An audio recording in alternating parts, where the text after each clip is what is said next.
Ini akan dilaksanakan pada hari Selasa 6 Januari 2026 pukul 17 di Gedung Gereja Toraja Jemaat Rantai Pao. Poin ke-18, kegiatan pelayanan usia indah akan membicarakan hal-hal seputar Natal yang akan dilaksanakan pada besok hari Senin tanggal 5 Januari 2026 pukul 9 di Gedung Gereja Toraja Jemaat Rantai Pao. Mohon perhatian dan diucapkan terima kasih.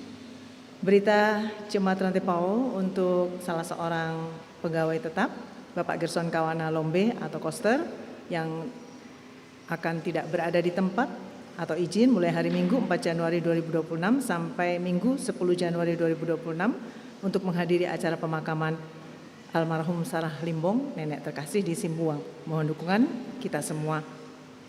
Berikutnya pelayanan peneguhan CD terhadap Saudara Julianus atau Sumule dilaksanakan pada hari Minggu 11 Januari 2026 dalam ibadah Jemaat Rantai Pao pukul 18 WITA. Mohon dukungan doa warga jemaat.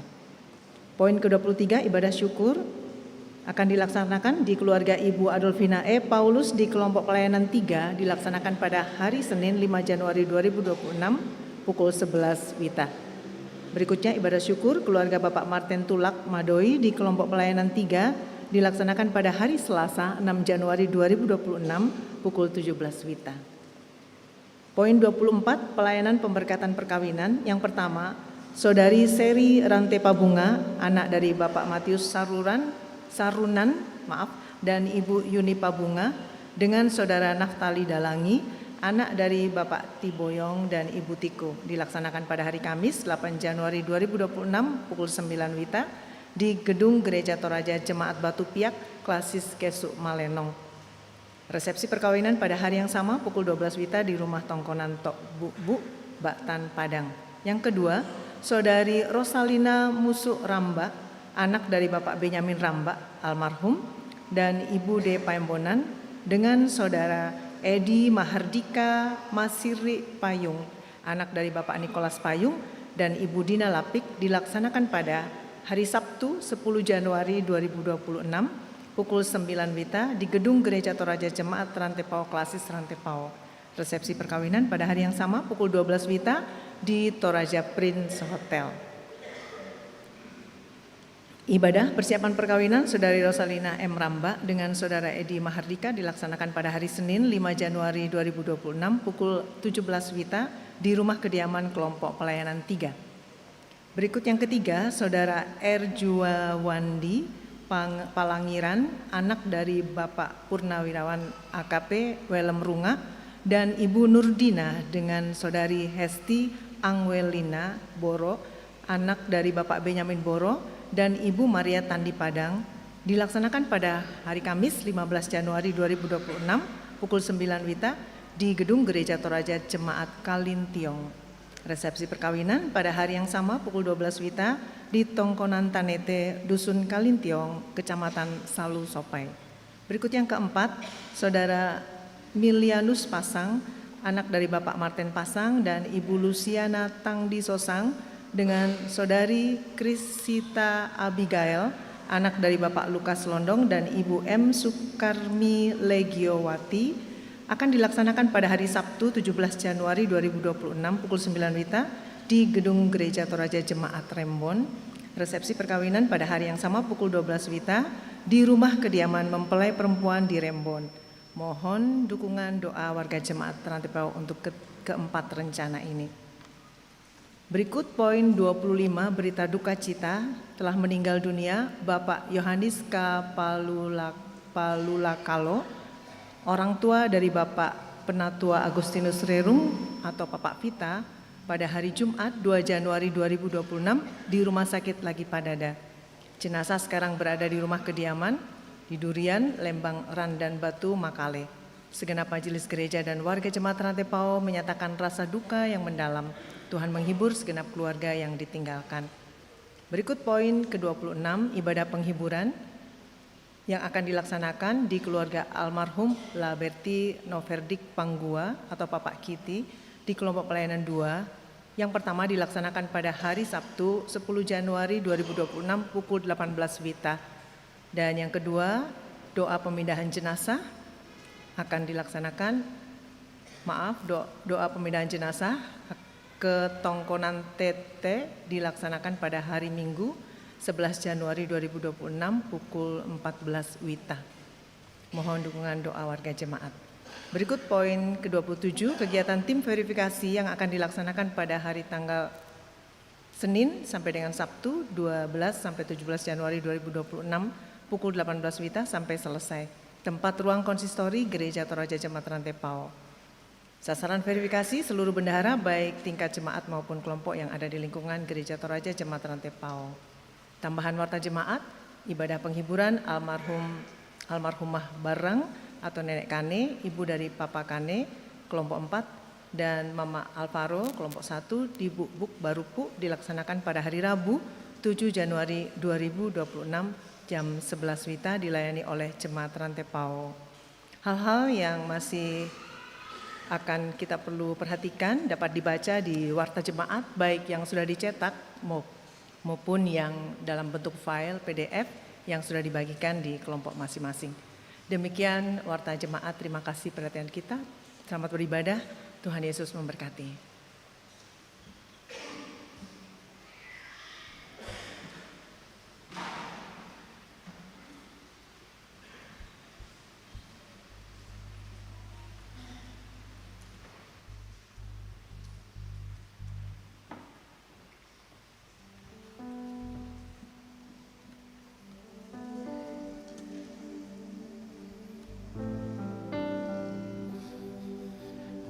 Selamat sore. Selamat sore Bapak Ibu. Ada sukacita. Masih suasana tahun baru ya. Kita mempunyai hati yang baru. Baik Bapak Ibu, kita siapkan hati dan jiwa kita untuk berhimpun menghadap Allah. Shalom. Selamat bertemu kembali dalam kasih Tuhan. Masih dalam suasana tahun baru, kita bersyukur atas hidup, kesehatan, keluarga, dan persekutuan yang Tuhan anugerahkan, sehingga boleh menikmati persekutuan hari ini sebagai keluarga Allah. Mari siapkan hati memuliakan namanya dalam tuntunan tema Dialah sumber hidup dan berkat. Saya ajak untuk kita berdiri. Mulia, mulia namanya.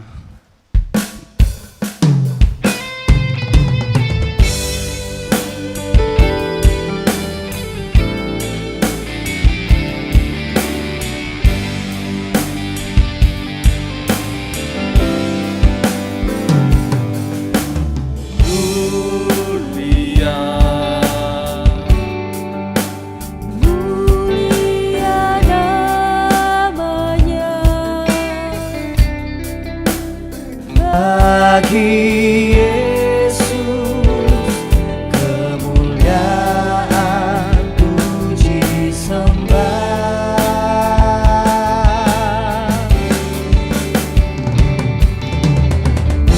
Mulia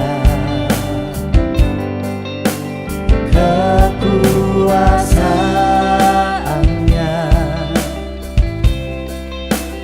memberi berkat bagi jemaat, bersyukurlah.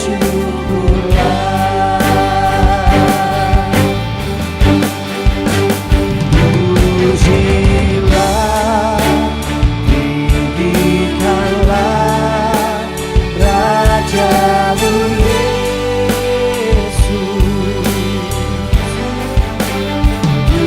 Dialah selamanya Sang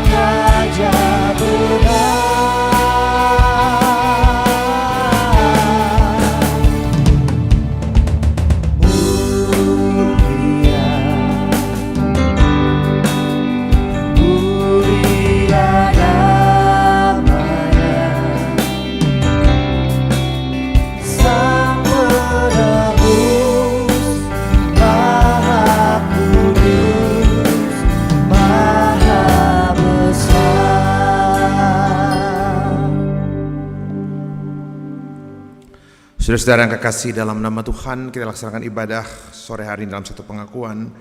Pertolongan kita adalah dalam nama Tuhan yang menjadikan langit dan bumi. Amin.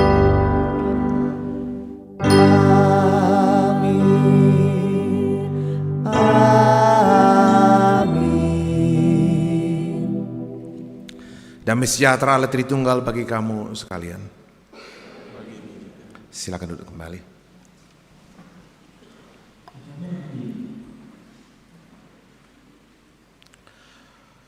Saudara-saudara yang kekasih dalam Tuhan, mari kita datang mengaku dosa kita di hadapan Tuhan. Ya Bapa yang penuh kasih, saat ini kami datang kepadamu dengan hati yang hancur, mengakui segala dosa yang kami perbuat.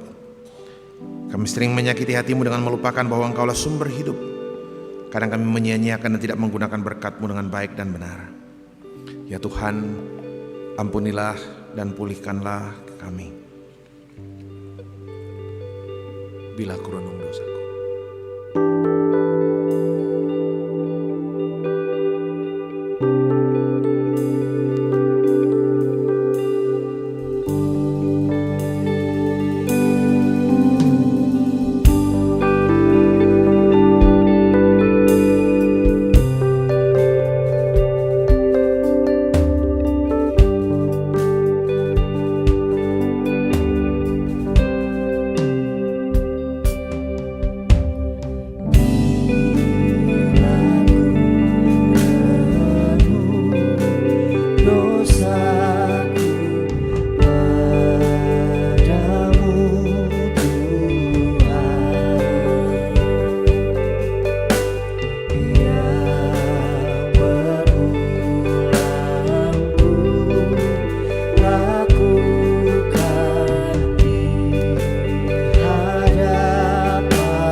Jemaat Tuhan, bagi kita sekalian yang tunduk dalam penyesalan, berita anugerah dari Allah diteguhkan kembali. Sabda Tuhan demikian.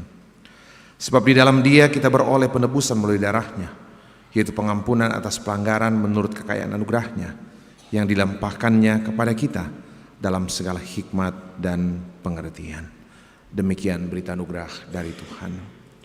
Hanya Kau Tuhan di hidupku.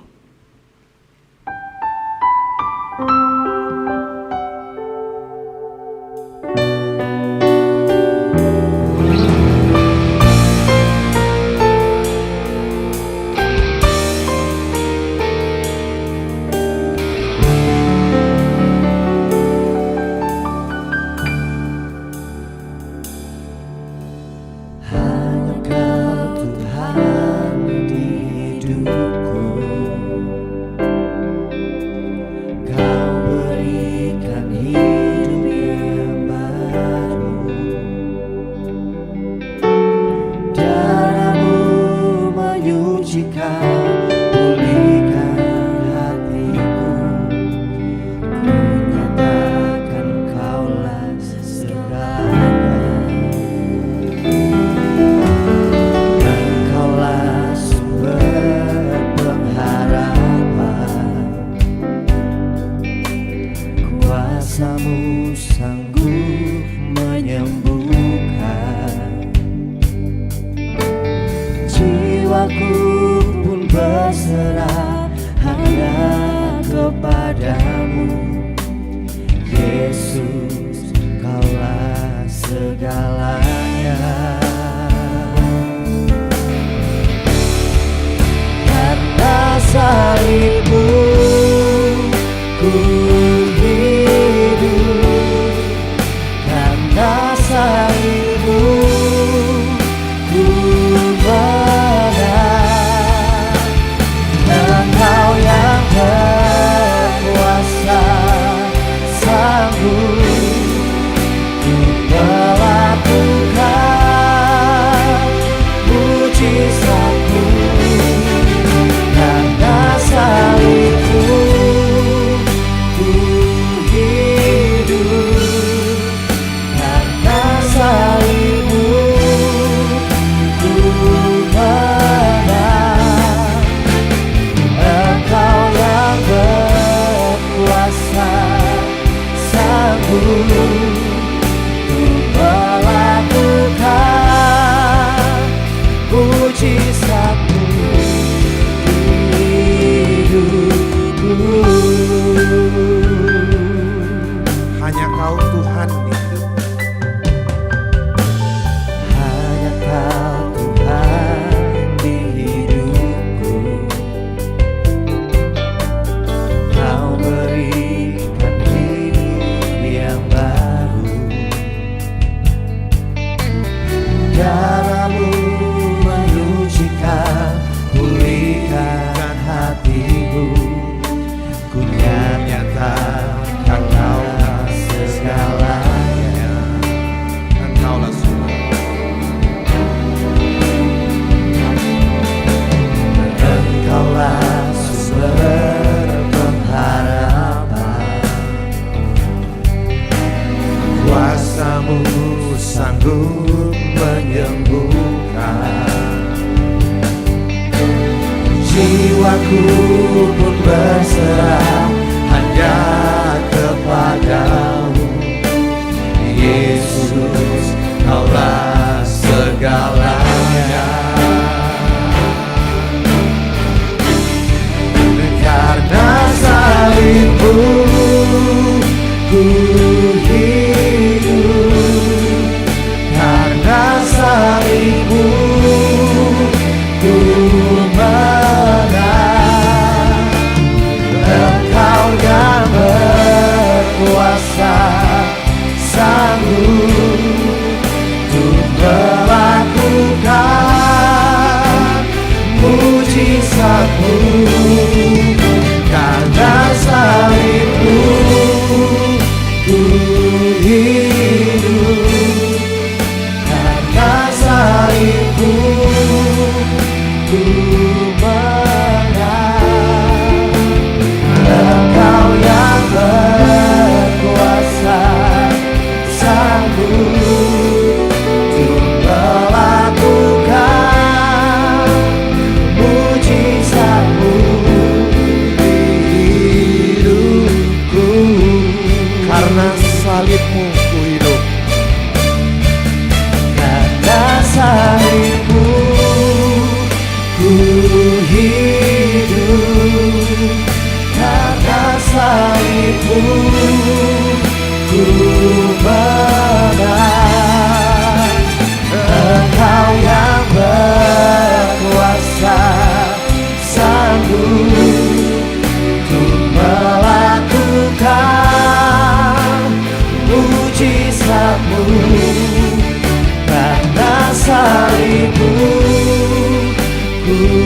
hidup karena salibmu, ku menang.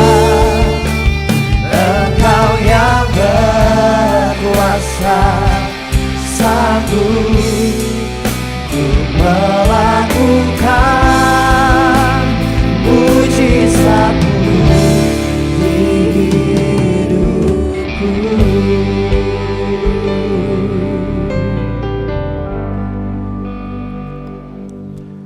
Saudara-saudara, sebagai orang yang sudah beroleh anugerah dari Tuhan, dengarkanlah satu petunjuk hidup baru sabda Tuhan demikian.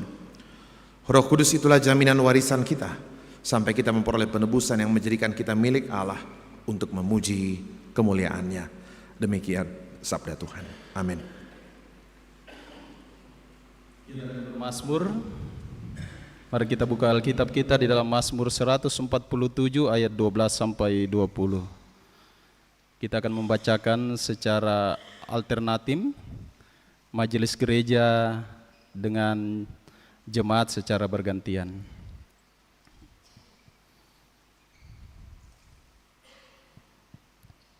Mazmur 147 ayat 12 sampai 20. Firman Tuhan, "Megahkanlah Tuhan, hai Yerusalem,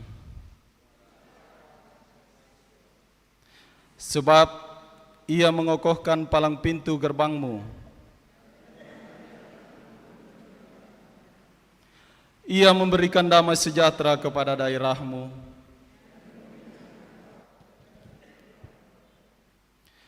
Ia mengirim janjinya ke bumi. Ia menurunkan salju seperti bulu domba. Ia melemparkan hujan esnya seperti pecahan batu.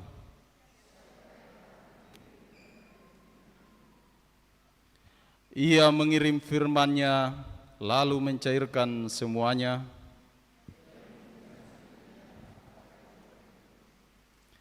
Ia memberikan firman-Nya kepada Yakub.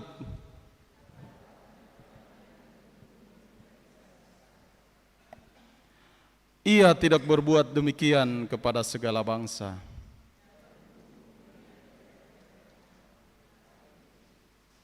Amin.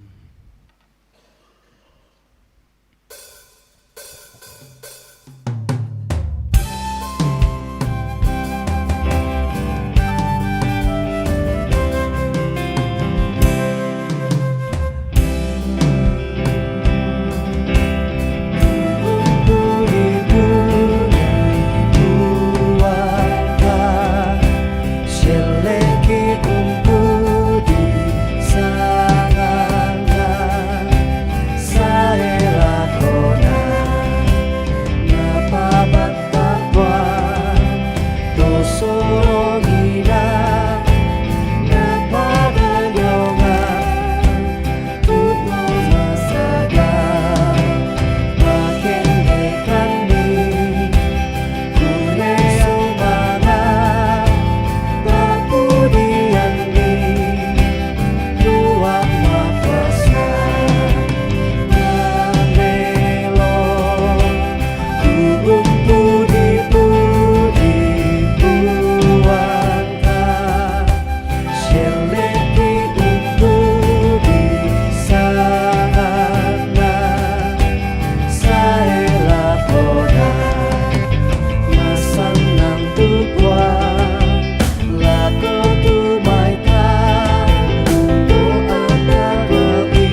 Saudara-saudara kekasih dalam Tuhan, kita akan bersama-sama membaca merenungkan firman Tuhan. Sebelumnya kita tunduk kepala, kita berdoa.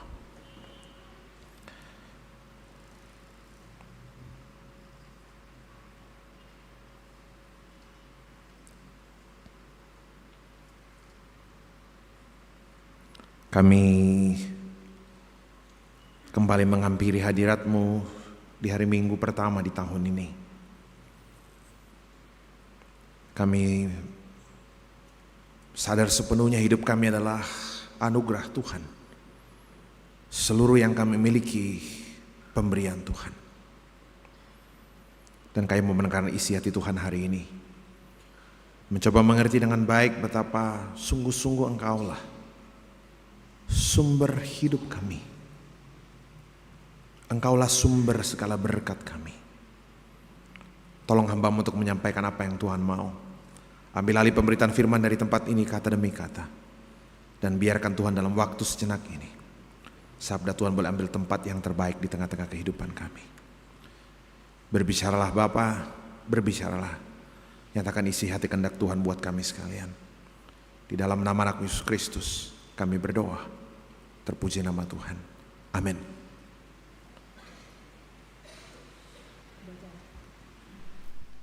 Bacaan kita dari Yeremia pasal 31 ayat 7 sampai 14.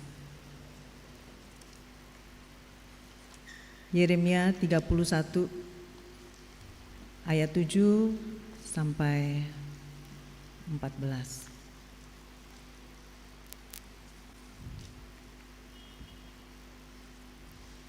Sebab beginilah firman Tuhan. Bersorak-sorailah bagi Yakub dengan sukacita. Bersukarialah tentang pemimpin bangsa-bangsa. Kabarkanlah, pujilah, dan katakanlah, Tuhan, selamatkanlah umat-Mu, sisa orang Israel. Sesungguhnya aku akan membawa mereka dari tanah utara dan akan mengumpulkan mereka dari ujung-ujung bumi. Di antara mereka ada orang buta, ada orang lumpuh, ada perempuan yang mengandung bersama perempuan yang melahirkan. Suatu kumpulan yang besar, mereka akan kembali ke sini. Dengan menangis mereka akan datang, dengan memohon-mohon mereka akan kubawa. Aku akan memimpin mereka ke sungai-sungai, di jalan yang rata. Di sana mereka tidak akan tersandung. Sebab akulah Bapa Israel dan Efraim anak sulungku.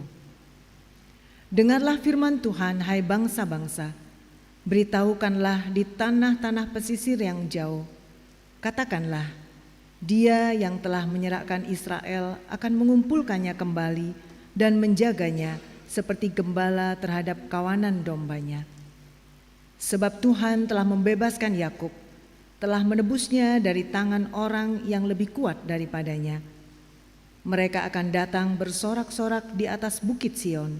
Muka mereka akan berseri-seri karena kebaikan Tuhan, karena gandum, anggur, dan minyak, karena anak-anak kambing, domba, dan lembu. Hidup mereka akan seperti taman yang diairi. Mereka tidak akan merana lagi. Pada waktu itu anak dara akan bersukaria menari-nari bersama orang-orang muda dan orang-orang tua. Aku akan mengubah duka cita mereka menjadi sukacita, akan menghibur dan membuat mereka gembira lepas dari kedukaan mereka. Aku akan memuaskan para imam dengan kelimpahan dan umatku akan kenyang dengan kebaikanku. Demikianlah firman Tuhan. Pembacaan selanjutnya dari Efesus pasal yang pertama ayat 3 hingga ayat yang ke-14. Efesus pasal yang pertama ayat 3 hingga ayat yang ke-14.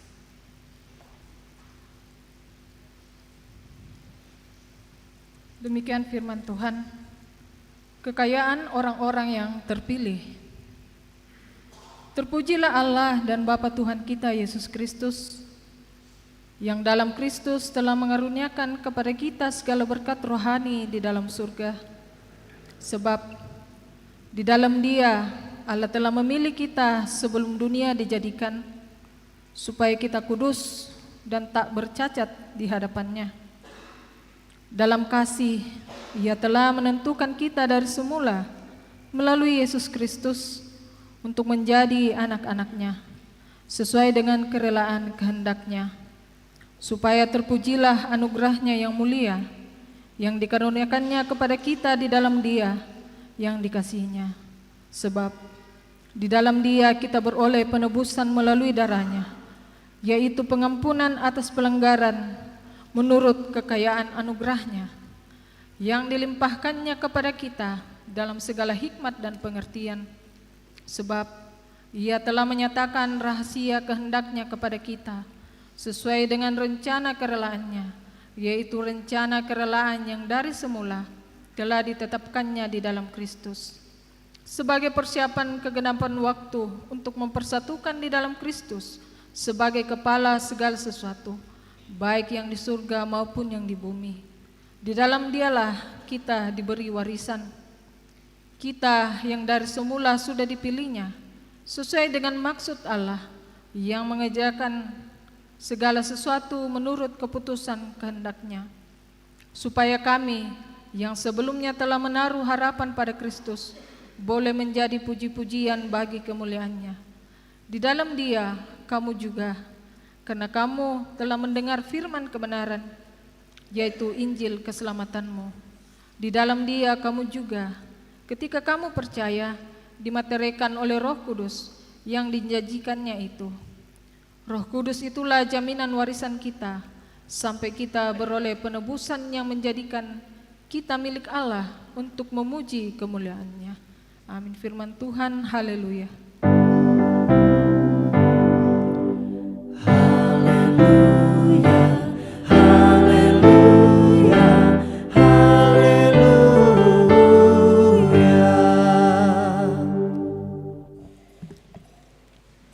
Saudara-saudara yang kekasih, bacaan Injil hari ini, Injil Yohanes pasal yang pertama, ayat pertama sampai ayat yang ke-18.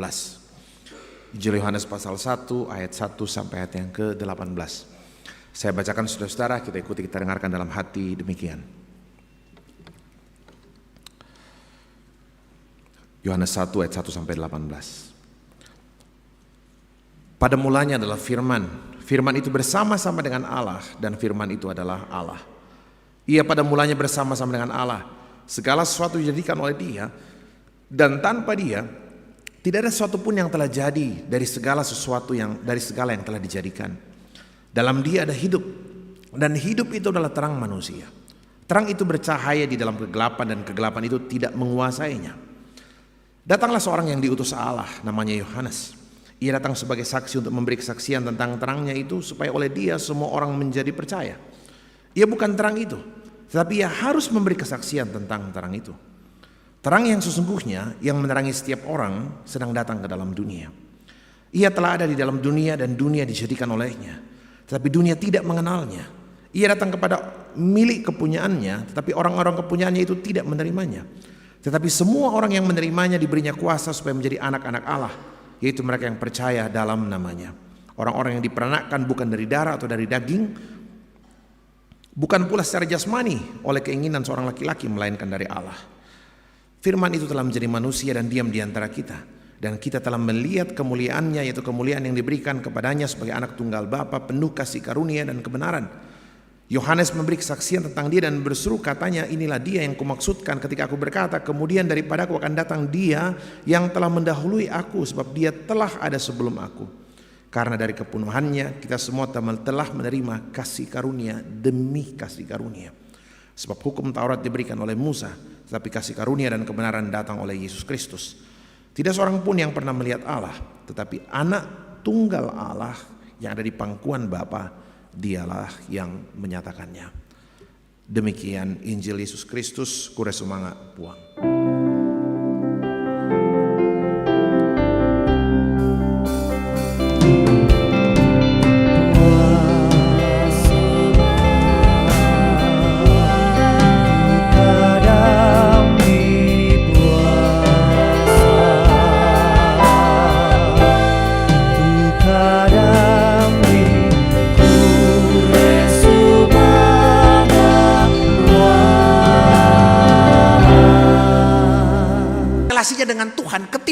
merusak dengan relasinya dengan temannya.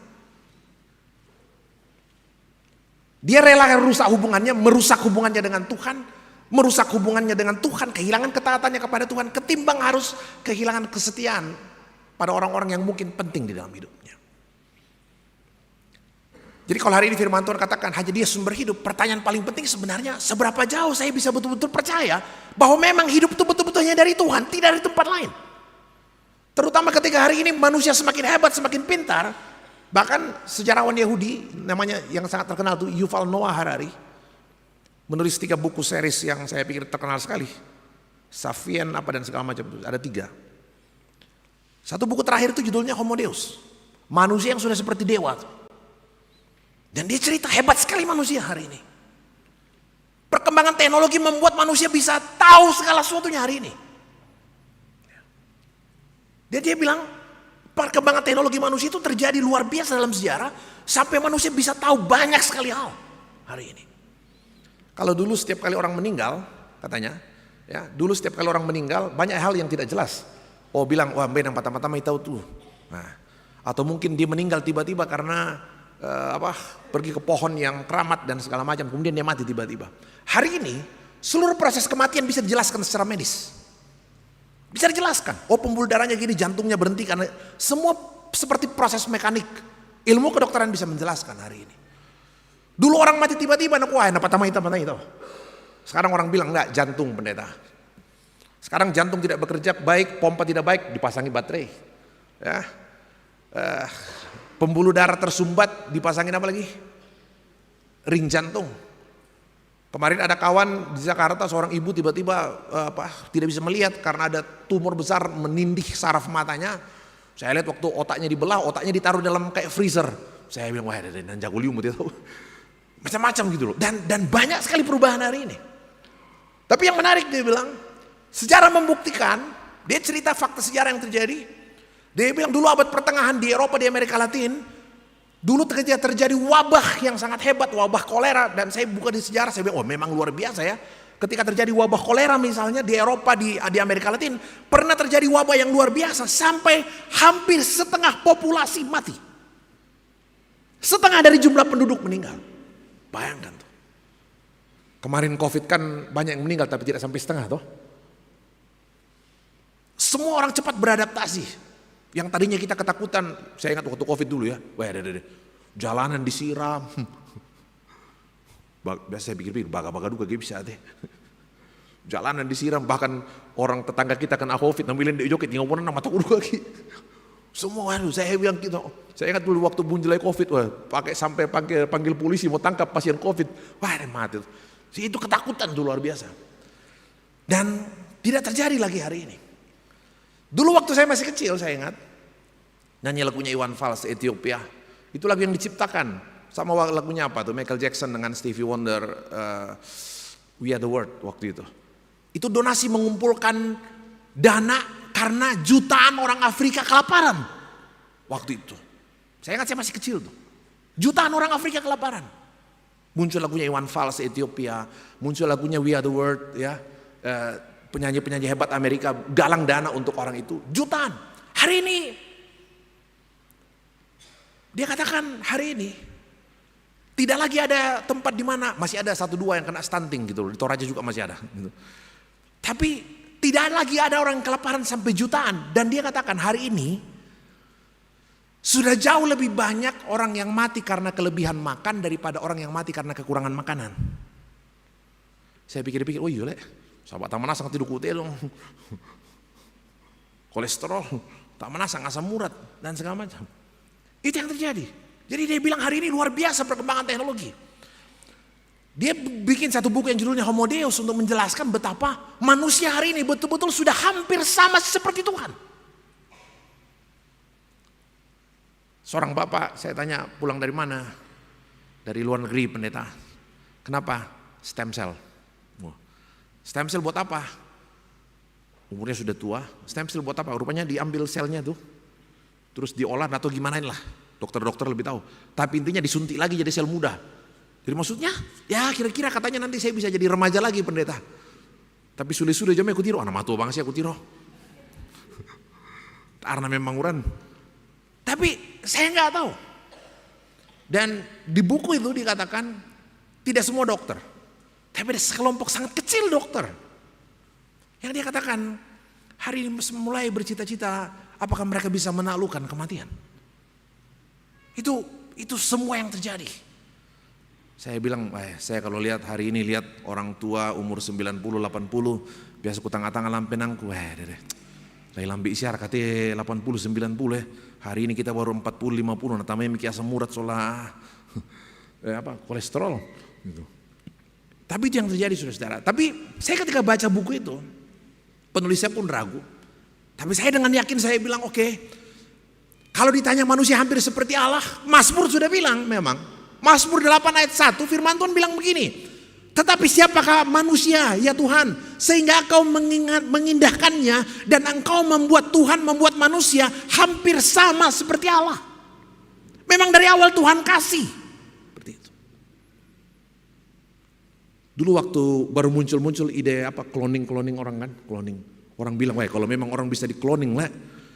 Itu Lionel Messi kita cloning aja, cloning orang Indonesia jadi 10 Lionel Messi, habis itu pasti Indonesia masuk Piala Dunia. Daripada sibuk naturalisasi kita nonton bareng di sini kalah terus kita kan. Tapi saya bilang sampai hari ini nggak terjadi. Seorang kawan bilang ya nggak mungkin pendeta, dia nggak punya jiwa, nggak bisa. Dia nggak punya, mungkin tampangnya bisa dan segala macam. Tapi saya pikir seorang kawan saya bilang begini, dua hal yang saya ajukan saya bilang. Yang pertama, semaju-majunya teknologi, hari ini yang saya tahu, semaju-majunya teknologi, ribuan tahun berlalu, miliaran manusia hidup di muka bumi ini. Jutaan manusia paling pintar pernah hidup di muka bumi ini. Jutaan manusia paling kaya pernah hidup di muka bumi ini. Jutaan manusia paling berkuasa pernah hidup di muka bumi ini. Setahu saya, semua mereka tidak ada satupun, seluruhnya di antara mereka berujung pada kematian. Tidak ada. Sejarah orang Toraja seperti Laki Padada yang mau hidup selamanya, ternyata bukan hanya ada di Toraja. Kalau baca buku sejarah Cina, kaisar-kaisar Cina yang dulu terkenal dengan obat Cina, kan totemo ke masaki kita seduk cepat sembuh itu obat Cina.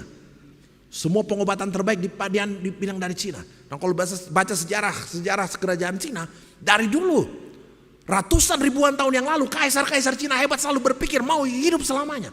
Faktanya seluruhnya berujung dengan kematian. Jadi saya bilang, ya, ratusan tahun berlalu, ribuan tahun berlalu, jutaan orang paling hebat pernah hidup, jutaan orang paling pintar pernah hidup, jutaan orang paling berkuasa pernah hidup, mau dia raja, kaisar, presiden, seluruhnya berujung pada kematian. Itu sebabnya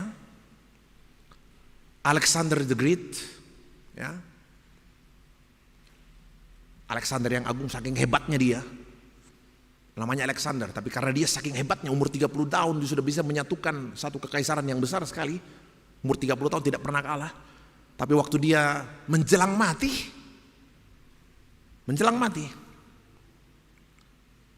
dia bilang apa? Sama panglimanya, kalau saya meninggal nanti saya titip satu pesan. Apa itu Alexander yang agung? Satu pesan saja. Yang pertama, kalau saya mati nanti, yang bisa mengangkat peti mati saya, yang harus mengangkat peti mati saya hanya dokter-dokter terbaik di kekaisaran kita yang angkat peti mati saya. Yang kedua, kalau saya meninggal nanti, disiapkan peti, bolongin samping kanannya, samping kiri kanannya, supaya tangan saya dibiarkan menjuntai keluar dari peti mati itu.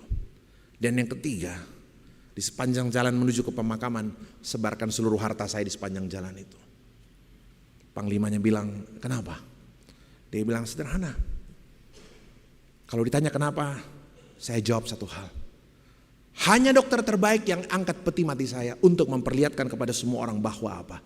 Dokter terhebat sekalipun tidak mampu menyelamatkan nyawa saya. Yang kedua, biarkan tangan saya terjuntai dari peti keluar untuk memperlihatkan semua orang bahwa ketika kita mati tidak satu pun yang bisa kita bawa hari ini. Tidak satu pun. Dan yang ketiga, ketika saya meninggal, sebarkan semua harta di jalan menuju ke pemakaman agar semua orang tahu. Ketika kita meninggal, harta tidak pernah bisa dibawa pulang. Walaupun orang Toraja suka taruh perhiasan masuk ke Alkitab di Patama, Alkitab, ada yang masukin Alkitab.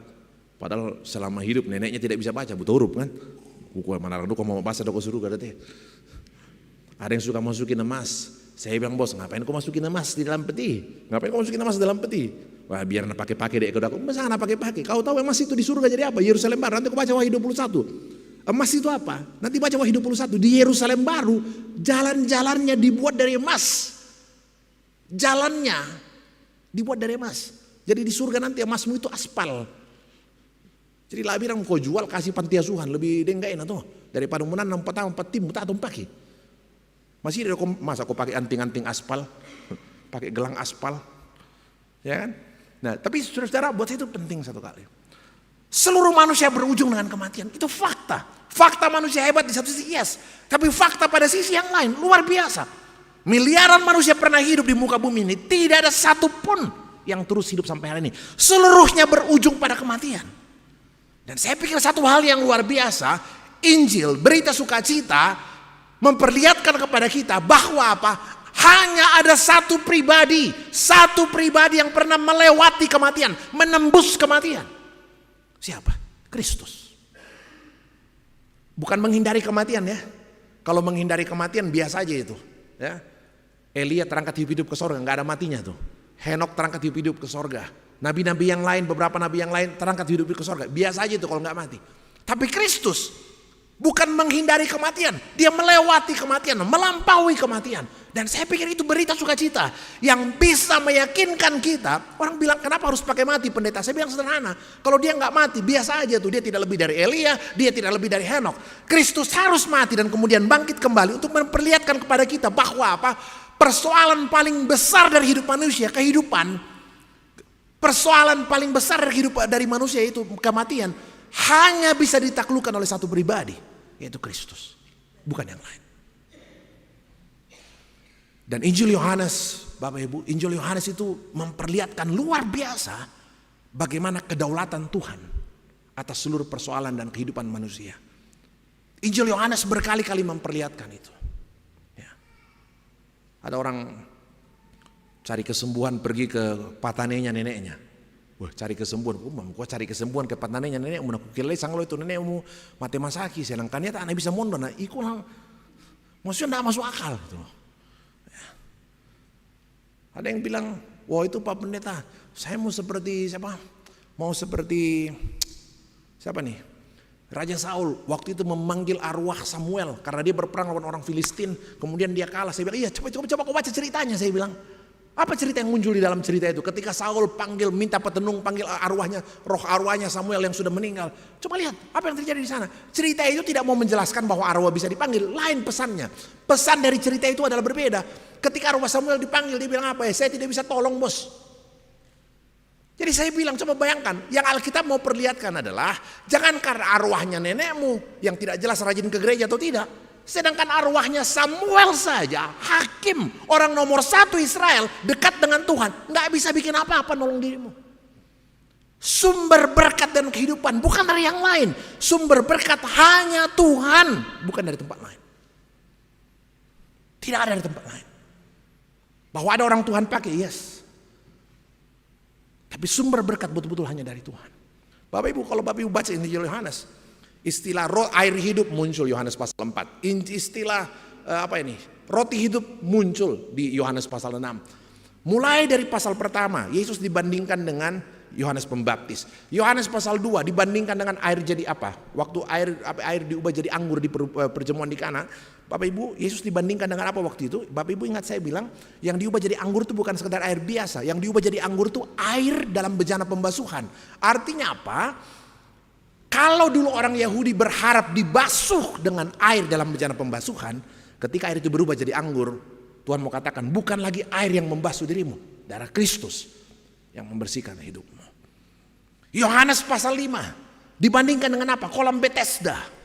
Bapak Ibu ingat cerita kolam Bethesda? Ya, kolam Bethesda itu kolam yang dipercaya oleh masyarakat saat itu memberikan kesembuhan. Ya. Bapak Ibu ingat cerita itu? Ada orang yang 38 tahun lumpuh tiap hari di kolam Bethesda. Tiap hari di kolam Bethesda, lumpuh tiap hari di kolam Bethesda. Kenapa di kolam Bethesda? Seluruh masyarakat waktu itu percaya kolam Bethesda itu memberikan kesembuhan. Kenapa? Sewaktu-waktu, Alkitab katakan sewaktu-waktu malaikat turun ke dalam kolam Bethesda, tidak tahu malaikatnya berenang atau sekedar cuci muka, tapi Alkitab katakan sewaktu-waktu malaikat itu turun dan kemudian masuk ke kolam Bethesda, dan ketika air kolam Bethesda bergoncang, maka orang yang pertama kali loncat ke dalam kolam pasti sembuh, apapun penyakitnya pasti sembuh. Itu keyakinan yang ditulis dalam Injil Yohanes pasal 5 tentang kolam Bethesda. Apa yang terjadi? Hari itu Yesus ketemu dengan seorang yang sudah lumpuh 38 tahun lumpuh. 38 tahun lumpuh.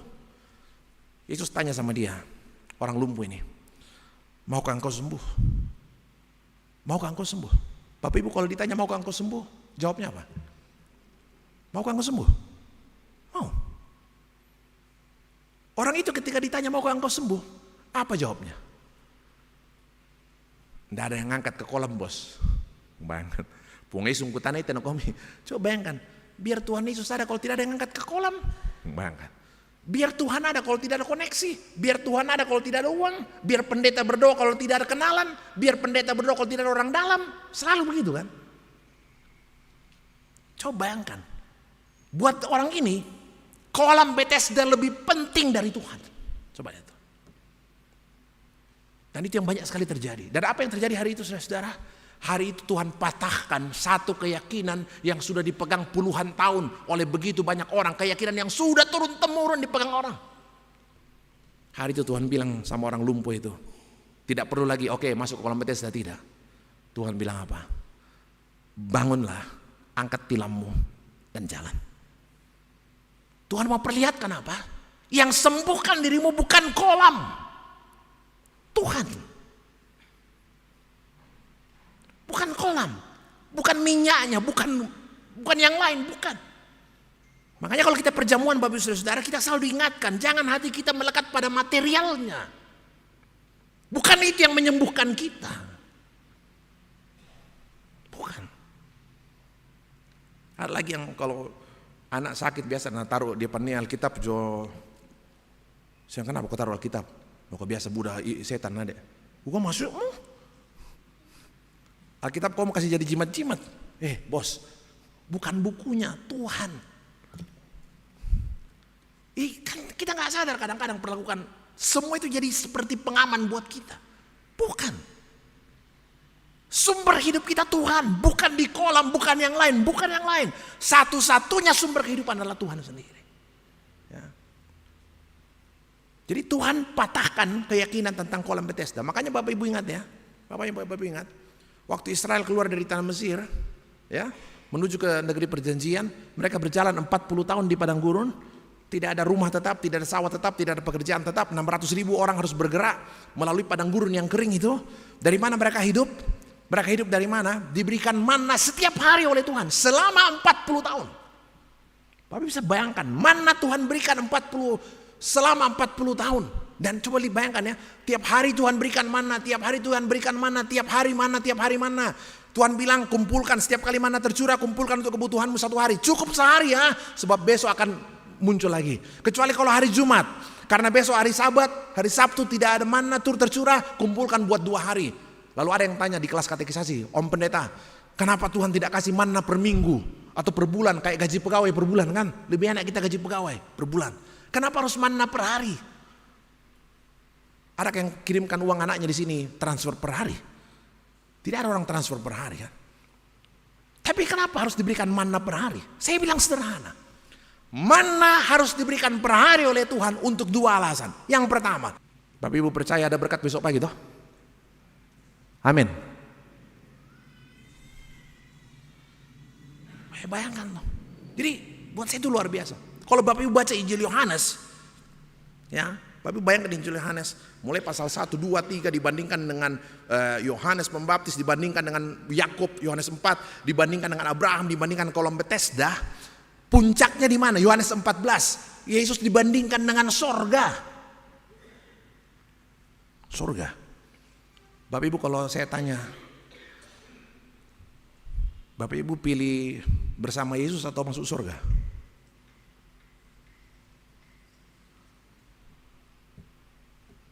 Yang tusuk aku pilih mana pilih buang Yesus kah surga kah?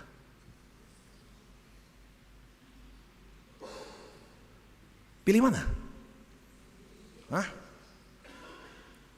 Siapa yang tidak mau masuk surga? Semua masuk surga? Oh. Kalau saya suruh pilih Yesus atau pilih surga? Oh, wah, lamorei dua-dua juta.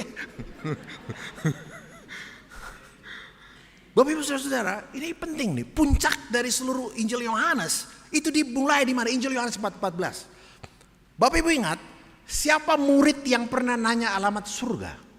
Siapa murid yang pernah tanya alamat surga? Bapak Ibu, siapa yang pernah tahu alamat surga?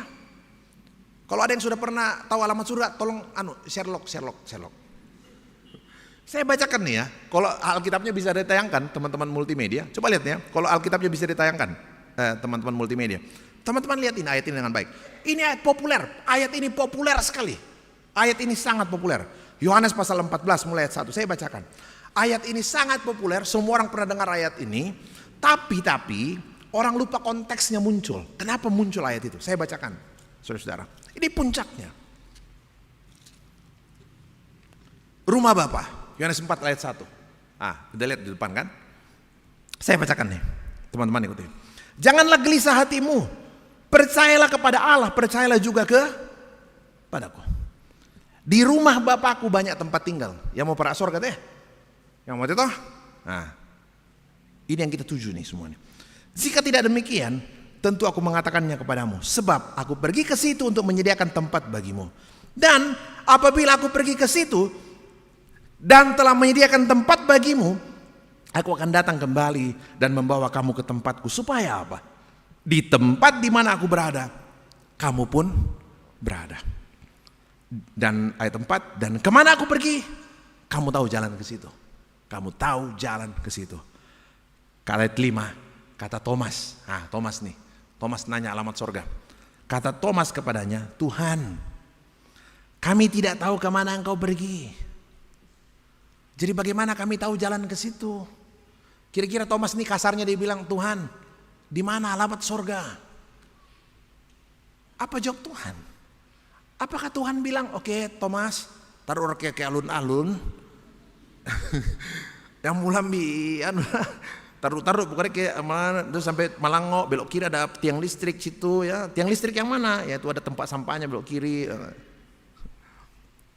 Apa Tuhan jawab gitu? Apa Tuhan jelaskan di mana alamat surga? Atau Tuhan bilang, oke Thomas, tunggu ya, gue Sherlock. Mantap juga. Tuhan gak jawab. Bapak Ibu, Tuhan tidak jawab alamat surga. Buat itu penting pertama, Tuhan tidak jelaskan di mana alamat surga. Jadi kalau ada pendeta yang mau mencoba jelaskan alamat surga, kau sedang kampungnya sudah anda jelaskan, dah umum mak Jokowi mak jelaskan. Sedang kampungnya sudah. Saya ditanyakan, Pak Pendeta di mana surga? Saya bilang, sedangkan Tuhan Yesus sudah jelaskan. Jangan mau juga jelas tanya saya. Sedangkan Tuhan Yesus tidak jelaskan, baru saya kau tanya. Apa jawab Tuhan Yesus, saudara? Ketika Thomas tanya, di mana surga? Ayat 6, apa jawab Tuhan Yesus? Akulah jalan. Bapak Ibu, kalau betul-betul Thomas hanya tanya tentang alamat jalan, alamat, harusnya Yesus berhenti dengan mengatakan, Thomas, akulah jalan. I'm the way. Tapi Tuhan tidak berhenti dengan jalan. Sebab Tuhan tahu isi otaknya Thomas. Tuhan bilang apa? Akulah jalan dan kebenaran. Kalau kau berpikir kau bisa masuk surga karena kau benar, salah kau sama nih. Sumber kebenaran sejati hanya ada dalam Kristus, bukan pada dirimu.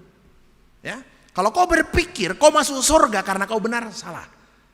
Kebenaran yang sejati hanya ada. Kau bisa dibenarkan hanya ketika dirimu ada dalam Kristus. Akulah jalan. Nggak usah lagi kau pusing-pusing cari yang lain. Aku mau tidur rampok itu. Akulah jalan dan kebenaran dan hidup. Kalau kau berpikir surga sumber hidup, salah. Sumber hidup adalah apa? Kristus sendiri. Makanya pengakuan Gereja Toraja bab 8 mengatakan begini. Setiap orang yang meninggal di dalam Tuhan, dia ada bersama-sama dengan Kristus. Oh, ganakmu ya toleh. Dia ada bersama dengan Tuhan. Ada orang tidak puas. Dia bilang, pendeta, iyo sudah bersama Tuhan. Di mana? Di mana? Di mana? Saya bilang begini, maksudmu kenapa tanya di mana? Lebih penting mana? Bersama Kristus atau tempat bersama Kristus? Maksudmu kalau rumah Bapak tidak ada AC-nya, kau tidak mau masuk ke sana? Coba bayangkan saudara. Cucu kami yang masih kecil, Aaron 4 tahun. Kalau kita ajak dia kemana-mana, ayo kita ikut nanti ikut ya. Kita beli mainan ke sana. Dia selalu tanya, ada anu sana bagus. Nggak mau. Ikut sana. Mama ikut nggak? Nggak mau. Kita ke sana, ada ini. Tanya peduli. Karena yang dia mau hanya satu. Mamanya ikut apa tidak? Mau tempatnya sebagus apa, makanannya sebagus apa, mau dibelikan mainan sebagus apa, yang dia mau satu saja. Mamaku ikut apa enggak gitu loh. Yang dia mau adalah apa? Bersama dengan Tuhan, bukan soal tempat bersama dengan Tuhan. Nah, Bapak Ibu Saudara kasih dalam Tuhan, sumber hidup betul-betul hanya dari Tuhan. Satu hal yang terakhir, ini di hari Minggu pertama di awal tahun, saya ingin jelaskan. Orang tanya, Pak Pendeta, seperti apa berkat itu? Ya, mungkin ini kesempatan menjelaskan, karena tiap minggu Bapak Ibu menerima berkat dari pendeta. Dan pendeta mengucapkan berkat dari Bilangan pasal 6, berkat yang diperintahkan Tuhan. Bilangan pasal 6. Tuhan bilang sama Musa, Musa kasih tahu Imam Harun, ketika dia memberkati umat Israel, ucapkan ini. Saya selama saya jadi pendeta 20 tahun lebih, saya tidak pernah ucapkan ucapan berkat yang lain selain yang diucapkan dalam Bilangan pasal 6. Tuhan bilang sama Musa, Musa kasih tahu Imam Harun, kakakmu, kalau dia memberkati umat Israel, ini yang harus dia ucapkan. Tuhan memberkati engkau dan melindungi engkau. Tuhan menyinari engkau dengan wajahnya dan memberi engkau kasih karunia. Tuhan menghadapkan wajahnya kepadamu dan memberi engkau damai sejahtera. Apa artinya itu, saudara? Panjang, tapi saya cepat saja. Bapak Ibu perhatikan pertama. Kalau Bapak Ibu lihat Bilangan pasal 6 bisa ditayangkan di slide kita. Bapak Ibu perhatikan pertama di liturgi itu. Tuhan memberkati, perhatikan kata Tuhannya. Itu kata Tuhan yang ditulis dengan seluruhnya huruf kapital. Ya. Kata Tuhan itu yang diucapkan itu. Saya jelaskan ini supaya Bapak Ibu tahu ketika Bapak Ibu terima berkat dari pendeta setiap hari Minggu. Bapak Ibu tahu apa yang diucapkan itu. Bapak Ibu perhatikan kata Tuhan tuh. Seluruhnya huruf besar. Di Alkitab ada kata Tuhan yang T-nya huruf besar, U-H-E-N-nya huruf kecil. Kalau hanya T-nya huruf besar, itu terjemahan dari kata Ibrani Adonai. Adonai itu Tuhan gelar gitu ya, gelarnya.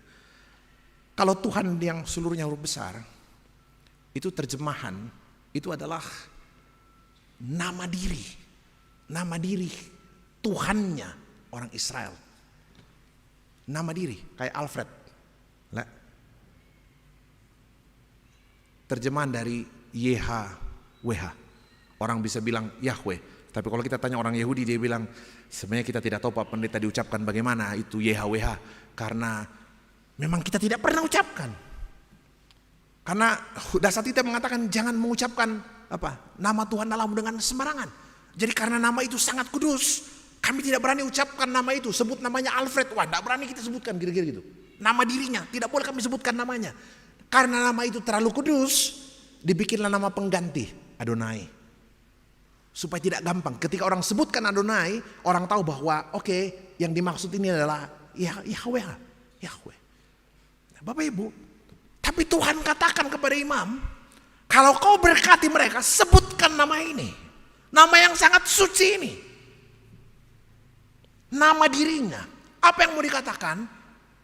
Tuhan mau Israel dan kita semua tahu hari ini bahwa apa? Yang memberkati kita hari ini adalah Tuhan yang dulu, Tuhan yang menjadi Allah Abraham, Ishak dan Yakub, Tuhan yang memimpin Israel keluar dari tanah Mesir, Tuhan yang membelah laut, Tuhan yang mencurahkan 40 tahun manna tiap hari tanpa pernah alpa. Itu adalah Tuhan yang sama yang memberkati Bapak Ibu hari ini. Nama itu suci sekali. Tapi Tuhan bilang sama Harun, ketika kau berkati ucapkan ini. Tuhan memberkati engkau. Supaya saya tahu. Yang saya terima ya Tuhan yang memberkati saya tiap hari Minggu adalah Tuhan yang sama. Yang dulu menolong Israel melewati padang gurun 40 tahun. Yang dulu membelah laut Teberau. Yang dulu membangkitkan begitu banyak orang. Yang menyembuhkan banyak orang. Yang menurunkan manna 40 tahun. The same God. Tuhan yang sama. Itu yang pertama. Memberkati, melindungi. Saya pikir Bapak Ibu tahu maknanya. Menyinari. Menyinari engkau dengan wajahnya. Terjemahan harafiahnya lebih bagus tuh, membuat wajahnya bersinar. Make his face shine. Membuat wajahnya bersinar. Apa arti wajah Tuhan, saudara-saudara? Kalau Bapak Ibu baca Alkitab banyak sekali.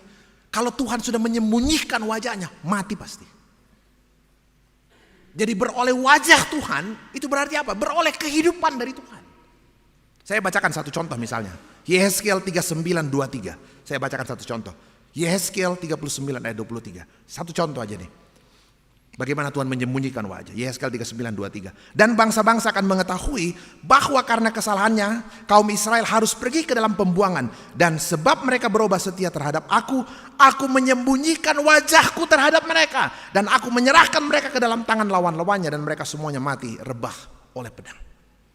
Kalau Bapak Ibu baca Pemazmur banyak sekali dalam pasal Mazmur itu mengatakan, Tuhan, sampai kapan engkau sembunyikan wajahmu? Kalau kita beroleh wajah Tuhan, itu artinya kita beroleh kehidupan dari Tuhan. Tuhan menyinari engkau dengan wajahnya dan memberi engkau kasih karunia. Berkat itu kasih karunia. Artinya Tuhan berikan berkatnya bukan karena sesuatu yang baik pada diri saya. Berkat itu adalah gift, kasih karunia Tuhan. Grace, anugerah Tuhan betul-betul. Bukan karena dirimu baik, hebat dan segala macam. Bukan. Berkat itu kasih karunia. Makanya tidak ada orang bisa menghalangi kita beroleh berkat Tuhan. Yang terakhir, Tuhan menghadapkan wajahnya kepadamu. Apa artinya Tuhan menghadapkan wajah? Menghadapkan itu Tuhan mau tahu, dia perhatikan kita one by one, personally, secara pribadi. Coba wajahmu ke sini. Pandanganmu ke sini. Tuhan menghadapkan wajahnya kepada kita. Artinya apa? Tuhan perhatikan diri kita satu persatu. Tuhan perhatikan suami, istri, anak-anak kita satu persatu. Tuhan tahu kehidupan kita secara pribadi masing-masing.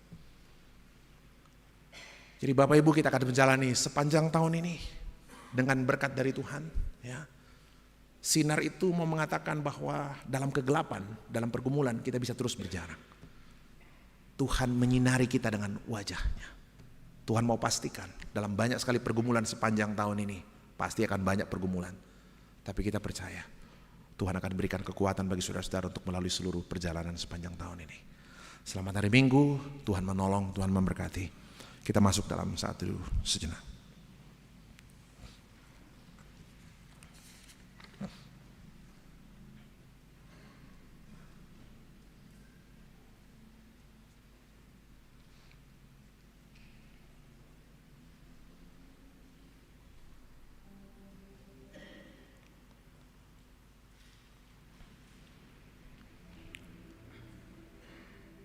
Biarkan sinar wajah Tuhan terus menyinari kami. Agar dalam menjalani hari-hari yang penuh dengan banyak sekali tantangan dan pergumulan, kami punya kekuatan dan pengharapan yang cukup untuk menjalani hari-hari kami ke depan. Biarkan hanya berkat Tuhan saja yang menolong kami melalui perjalanan sepanjang tahun ini. Kita ucapkan doa Bapa kami bersama-sama. Bapa kami yang di sorga, dikuduskanlah nama-Mu, datanglah kerajaan-Mu, jadilah kehendak-Mu di bumi seperti di sorga.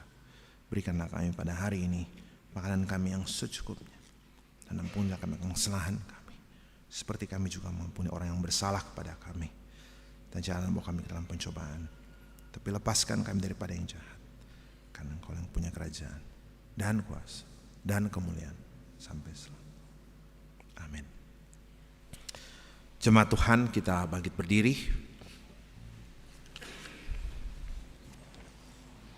Kita akan mengucapkan pengakuan iman kita Selain pengakuan iman rasuli, gereja-gereja di sepanjang Sabat juga, sepanjang zaman juga mengimani pengakuan iman Nisea, Konstantinopel, dan juga pengakuan Athanasius. Di liturgi kita hari ini kita akan mengucapkan bersama-sama pengakuan Athanasius. Saya pikir sudah ada di atas ya. Kita ucapkan bersama-sama. Barang siapa yang dalam manusia dilahirkan dari zat ibunya dalam zaman. Allah yang sempurna, manusia yang sempurna, terdiri atas jiwa yang berakal budi dan daging manusiawi, setara dengan Bapa menurut kealahannya, lebih rendah dari Bapa menurut kemanusiaan.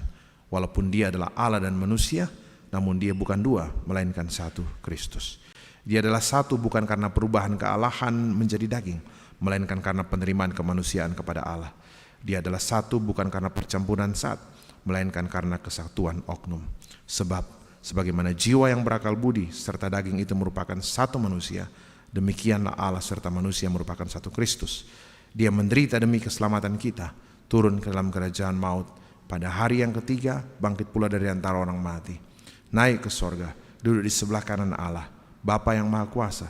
Dia akan datang dari sana untuk menghakimi orang yang hidup dan yang mati. Pada waktu kedatangannya, semua orang harus bangkit pula bersama-sama tubuh mereka, dan akan memberikan tanggung jawab atas perbuatannya sendiri. Dan mereka yang berbuat baik akan masuk ke dalam hidup yang kekal, tapi jika mereka yang berbuat jahat akan masuk ke dalam api yang kekal. Itulah iman yang am. Dan jika orang tidak mempercayainya dengan sungguh dan teguh, tidak akan menjadi selamat. Amin. Muliakanlah Allah Bapa.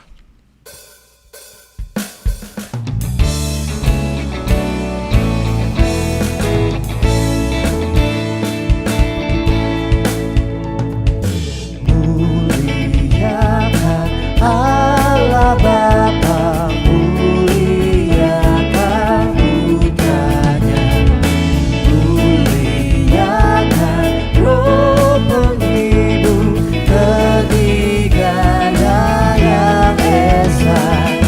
Haleluya, puji Dia kini dan selamanya.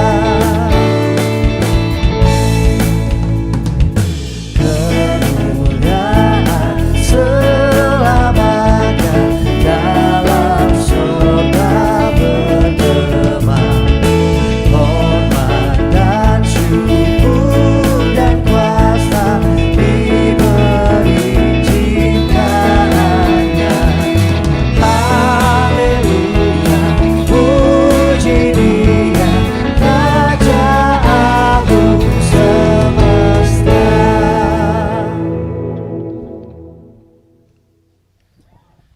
Sidang jemaat yang dikasihi oleh Tuhan, sebagai tanda ungkapan syukur kita kepada Tuhan, kita akan siapkan persembahan kita. Untuk itu sebelum pundi dijalankan, kita akan mendengarkan firman Tuhan. Demikian, megahkanlah Tuhan, hai Yerusalem, pujilah Allahmu, hai Sion. Sebab Ia mengokohkan palang pintu gerbangmu dan memberkati anak-anakmu yang ada di antaramu. Ia memberikan damai sejahtera kepada daerahmu dan mengenyangkan engkau dengan gandum yang terbaik. Mazmur 147 ayat 12-14. Sambil pun dijalankan, kita akan menyanyikan kidung pujian Kubawa Persembahan.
syukurku ini yang mengalir di hatiku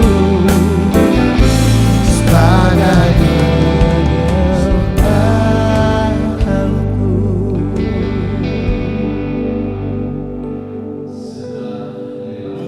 Ada persembahan solo dari Saudara Patrick PPGT, penolong yang setia.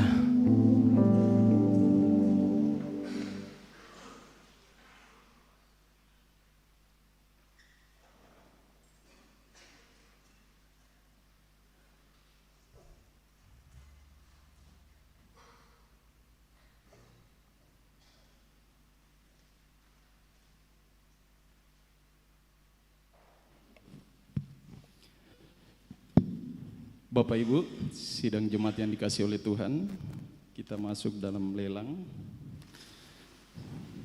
Ada persembahan dari warga jemaat kelompok 6, bentuk dukungan untuk pembangunan gedung Bunga Lalan, kue bolu.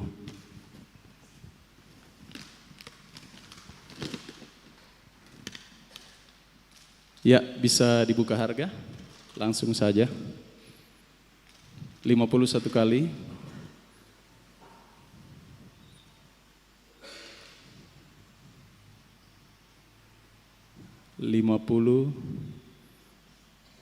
Dua kali, 101 kali, 102 kali, 103 kali. Terima kasih, Ibu. Tuhan memberkati.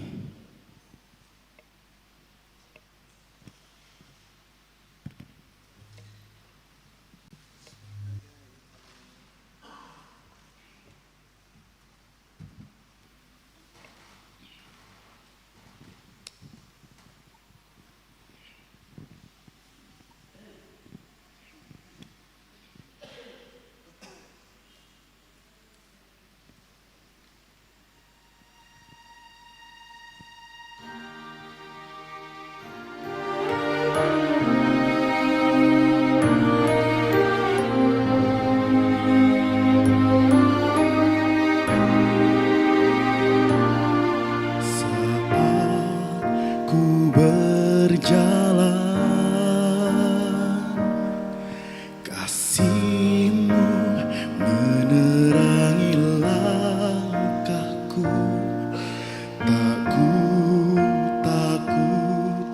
Tak ku bimbang, karena Kau selalu bersamaku.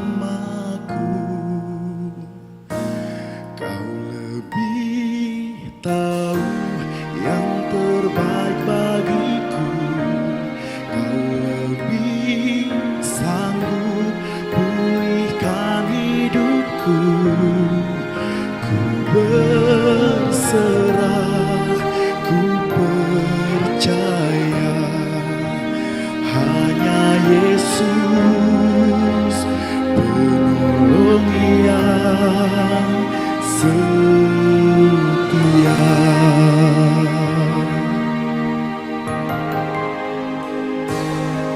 Saat ku berjalan,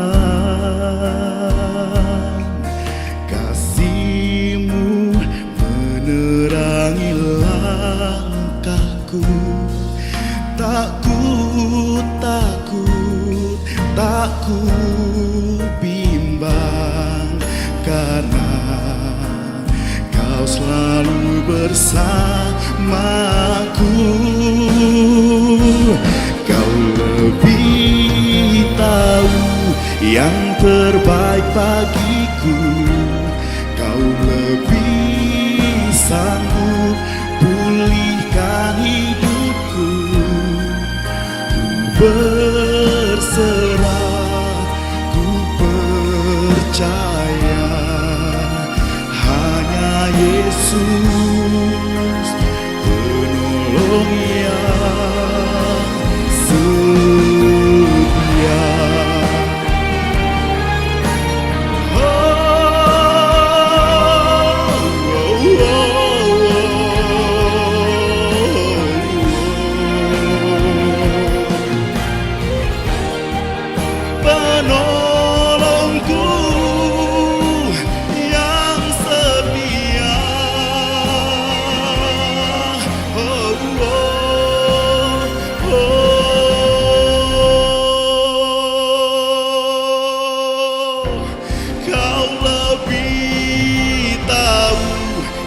terbaik bagiku.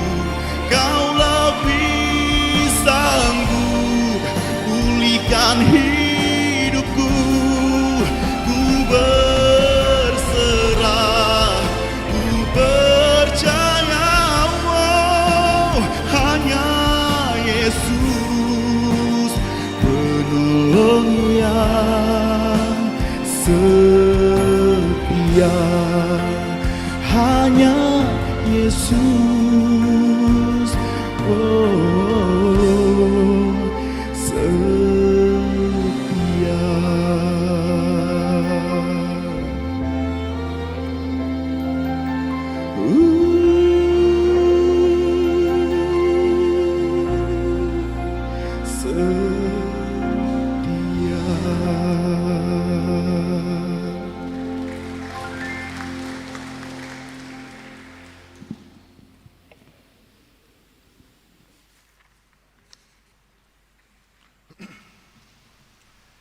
Kita berdoa syafaat. Tuhan, Engkau berkenan untuk seluruh ibadah hari ini, berkenan atas setiap puji-pujian kami, persembahan dalam beragam bentuknya yang boleh kami berikan. Semuanya menjadi satu persembahan yang berbau harum dan berkenan kepada Tuhan. Dan biarkan Bapa kami semakin mengerti betapa hidup kami sungguh hanya datang dan bersumber dari Tuhan sendiri. Teruskan penyertaan pemeliharaan-Mu di tengah-tengah kehidupan seluruh jemaat-Mu Tuhan. Lawat seluruh anak-anak-Mu secara pribadi, izinkan mereka mengalami perjumpaan dengan yang sungguh dengan Tuhan, dan boleh melihat dengan baik betapa Engkau hadir di sana setia menopang memelihara mereka, pekerjaan mereka, usaha mereka, jerih lelah mereka. Engkau berkati dan mungkinkan Tuhan terus melihat kasih-Mu dari waktu ke waktu secara lebih baik lagi. Biarkan kami bertumbuh dalam kasih-Mu Bapa. Terima kasih Bapa di sorga atas segala kebaikan kemurahan-Mu. Kami berdoa untuk seluruh kehidupan pelayanan dalam jemaat. Engkau memberkati Bapak dan Ibu Pendeta, seluruh majelis gereja, pengurus OIG dalam menjalani kehidupan di tahun yang baru ini. Kami diberikan kesetiaan sukacita mengemban tugas pelayanan yang Tuhan karuniakan di tengah-tengah kehidupan jemaat-Mu. Dan berkati perjalanan pelayanan bersama dengan seluruh jemaat-Mu gereja Toraja, bahkan seluruh umat-Mu Tuhan di muka bumi ini. Kami berdoa Bapa untuk beberapa saudara-saudara kami dalam perawatan. Kami ingat Ibu Emi Talesang yang ada di Penang dalam perawatan di sana, Bapak Yohanes Rerung, juga Bapak Frans Mangiwa, Ibu Neti Napo Mengiri, Ibu Marta Taruk Limbong, orang tua kami Bapak Pendeta J.K. Parantian, Bapak Diaken Yohan Duma Palulungan, saudara kekasih kami Pedi di Jakarta, juga opanya dia di Makassar, dan mungkin beberapa dari mereka yang tidak sempat kami sebutkan satu persatu. Dalam anugerah-Mu kami berdoa, mohon lawatan Tuhan, pemulihan Tuhan bagi orang-orang yang kami kasihi dan sedang dalam proses perawatan dan pemulihan. Kami ingat orang-orang tua kami dalam usia yang lanjut yang tidak sempat lagi, tidak kuat lagi untuk datang beribadah di gereja. Kami juga berdoa untuk mereka, Tuhan sempurnakan sukacita mereka dalam usia yang bertambah. Fisik yang tidak sekuat kemarin, mereka terus melihat kebaikan Tuhan itu hadir dalam kehidupan mereka. Kami berdoa untuk sejumlah jemaat yang boleh berulang tahun sepanjang sepekan ini, nama-nama mereka dalam warta jemaat. Kami bersyukur untuk pertambahan usianya, dan biarkan Bapa dalam pertambahan usia ini mereka juga bertumbuh mengenal-Mu, semakin mengenal Tuhan, Engkau sebagai juru selamatnya. Dan kami juga berdoa untuk pelayanan baptisan kudus yang boleh berjalan tadi sore jam 4 sore atas diri anak kami Mikhail Tandiseno, Kalensiono Blenurung. Terima kasih atas segala kebaikan Tuhan. Dua anak kami boleh meroleh sakramen baptisan kudus. Kami juga bersyukur peneguhan sidi untuk saudara Edgar Sio Tandiseno juga hari ini tadi dalam ibadah jam 4 sore juga boleh berjalan dengan baik. Beberapa anak-anak kami yang akan diberkati perkawinannya, kami berdoa untuk rencana perkawinan dari saudari Edri Seri Rantebunga dengan saudara Naftali Dalangi pada tanggal 8 Januari mendatang, saudari Rosalina Musuramba dengan saudara Edi Mahardika pada tanggal 10 Januari mendatang, juga kekasih kami saudara Erjuandi Palangiran dengan saudari Hesti Angelino Boro pada tanggal 15 Januari mendatang. Kami doakan Tuhan, tangan kasih setiamu menopang, mempersiapkan anak-anak kami, saudara-saudara kami ini, mereka mempersiapkan hati mereka dengan baik untuk kemudian tiba pada acara pemberkatan perkawinan saudara-saudara kami ini. Kami berdoa untuk beberapa keluarga yang berduka cita. Kami ingat keluarga almarhum Bapak Laberti Noverdik Panggua, suami dari Ibu Penatua Serli Tangkesalu, keluarga almarhum Yohanes Kapatulakal, orang tua dari Penatua Agus Rerung. Kami doakan seluruh keluarga yang berduka Tuhan, mereka diberikan kekuatan penghiburan teristimewa dalam mempersiapkan rencana-rencana pemakaman orang-orang yang mereka kasihi. Kami doakan semua berjalan dengan baik dalam topangan kasih karunia Tuhan. Kami berdoa untuk seluruh kegiatan pelayanan dalam jemaatmu, penyelesaian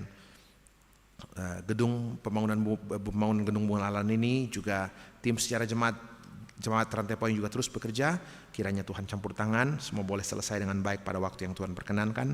Kami ingat bangsa kami Indonesia, kami ingat saudara-saudara kami di Aceh dan Sumatera Utara, di Papua, dan di berbagai tempat yang hidup dalam kesulitan karena beragam hal bencana alam dan juga beragam bentuk kemiskinan lainnya. Tuhan, kami berdoa, mohon kasih karunia-Mu, Engkau melawat orang-orang saudara-saudara kami yang berada dalam kesulitan ini. Berkati pemerintah kami, Bapak Presiden bersama semua jajarannya, kepala daerah di Toraja ini, Toraja Utara, Tanah Toraja. Berkati mereka Tuhan, berikan hikmat-Mu. Mereka sungguh-sungguh mengerti, mengetahui apa hal terbaik yang mungkin bisa dikerjakan untuk membangun kehidupan bangsa dan daerah kami ini jauh ke depan. Terima kasih Bapa di sorga atas kemurahan kasih setia-Mu yang kami tahu tak pernah usai di tengah-tengah kehidupan kami. Ini kami Bapa, ini ucapan syukur, penyerahan diri dan permohonan kami. Tuhan mendengarkan. Di dalam nama anak Yesus Kristus kami berdoa, terpuji nama Tuhan. Amin. Jemaat kita berdiri. Kau hiasi kehidupanku dengan kemurahan-Mu.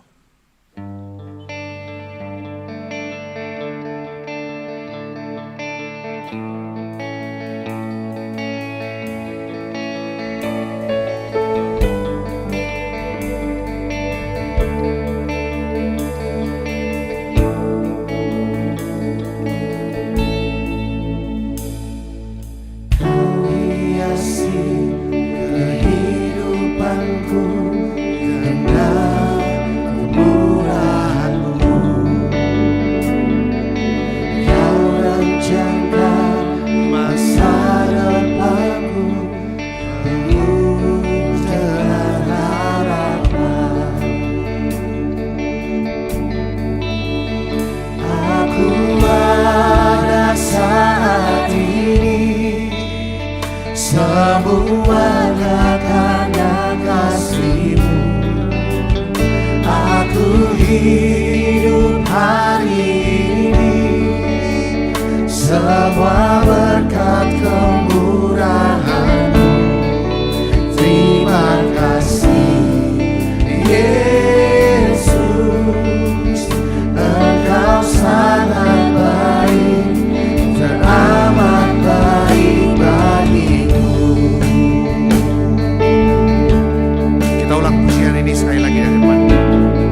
Saudara-saudara, pergilah dan jalani kehidupanmu dan tetap percaya bahwa Dialah Tuhan sajalah sumber hidup dan berkat bagi saudara sekalian.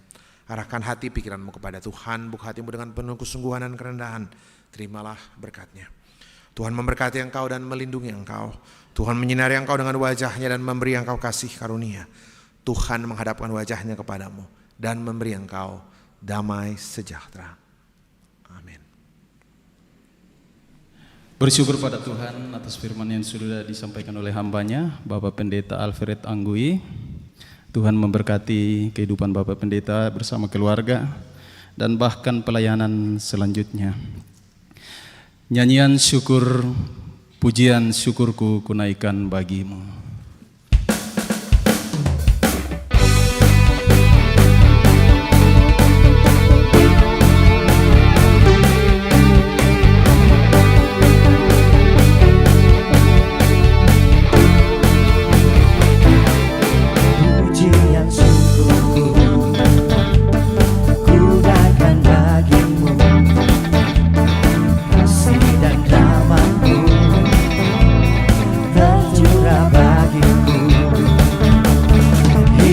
Bersamamu,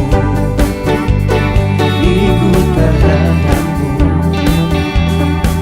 ku berjalan tinggalkan masa lalu. Kasih-Mu yang terbesar, kasih-Mu segalanya, janji-Mu yang sempurna. Oh, Kaulah sukacitaku, bersuka dalam-Mu, Yesus Kau kekuatanku. Aman di dalam-Mu, berharap perlindungan-Mu. Menari bagi-Mu, Yesus Kau sukacitaku. Dalam-Mu, oh Yesusku.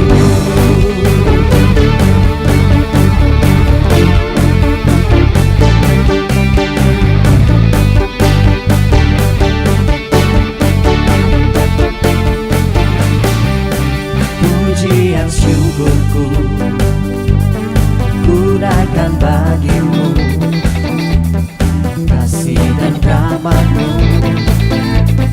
tercurah bagiku. Hidup bersama-Mu, ikut kehendak-Mu, ku berjalan tinggalkan masa lalu.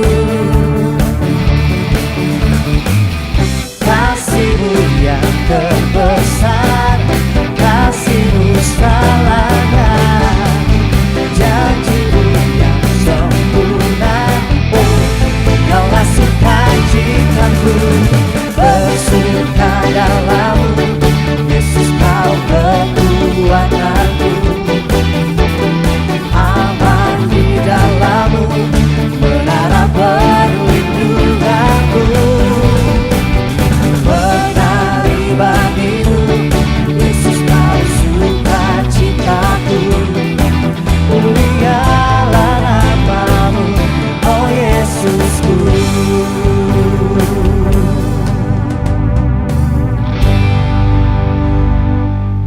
Mengambil waktu sejenak.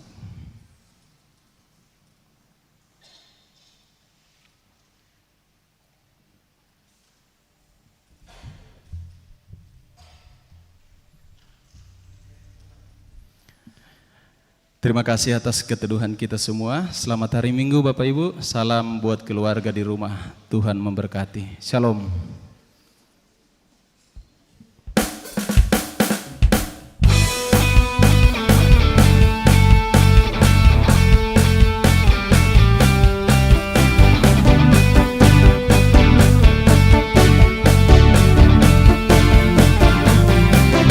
Pujian syukurku gunakan bagi-Mu, kasih dan rahmat-Mu tercurah bagiku. Hidup bersama-Mu, ikut kehendak-Mu, berjalan, tinggalkan masa lalu. Kasih-Mu yang terbesar, kasih-Mu segalanya, janji-Mu yang sempurna. Oh, Kaulah sukacitaku, bersuka dalam-Mu, Yesus Kau kekuatanku. Aman di dalam-Mu, menara perlindunganku. Menari bagi-Mu, Yesus Kau sukacitaku. Mulialah nama-Mu, oh Yesusku.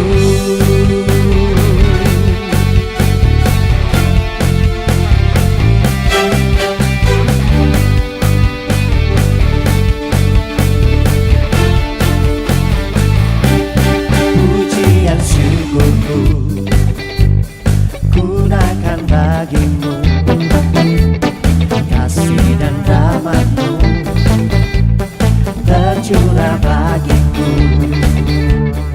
Hidup bersama-Mu, ikut kehendak-Mu, ku berjalan, tinggalkan masa lalu. Kasih-Mu yang terbesar, kasih-Mu segalanya, janji-Mu yang sempurna. Oh, Kaulah sukacitaku, bersuka dalam-Mu, Yesus Kau kekuatanku.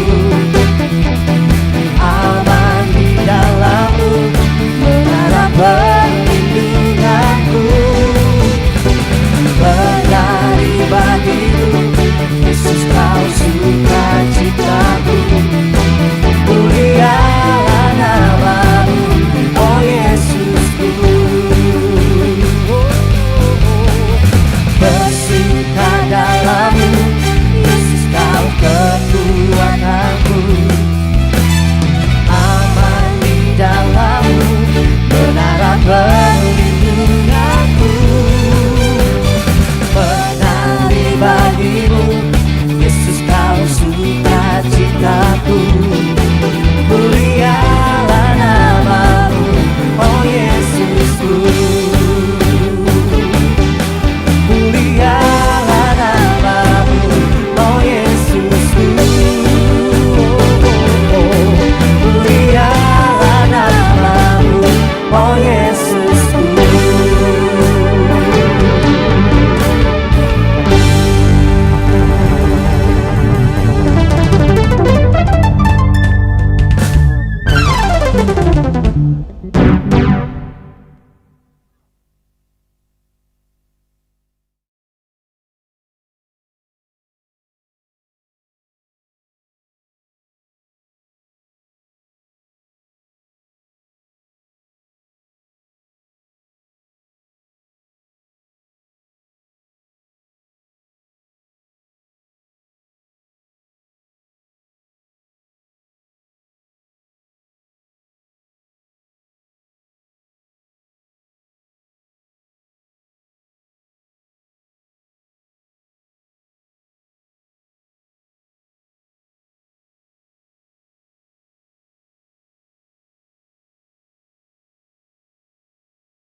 tunaikan bagimu. Kasih dan rahmat-Mu tercurah bagiku.